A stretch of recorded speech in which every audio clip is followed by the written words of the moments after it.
ગોંડલના કોલીથડમાં ખરાબ રસ્તા મુદ્દે માથાકૂટ થઈ.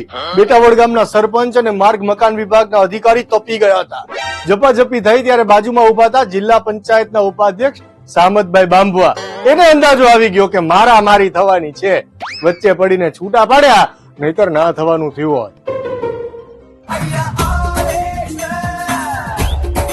કોળી સમાજના મોટા નેતા વચ્ચે ઓલ ઇઝ વેલ. ભાજપના કુંવરજીભાઈ હીરાભાઈ પડખે બેસીને વાતો કરી કે ક્યાં કઈ પ્રોબ્લેમ છે. એની બાજુમાં પાછા સાણંદના એમએલએ કનુ પટેલ ને એક્સ એમએલએ લાલજી મેર પણ બેઠા હતા. તેરે દિન अच्छे हैं, मुझसे किनारा कर ले, हम तो बुरे लोग हैं, बुरे वक्त में काम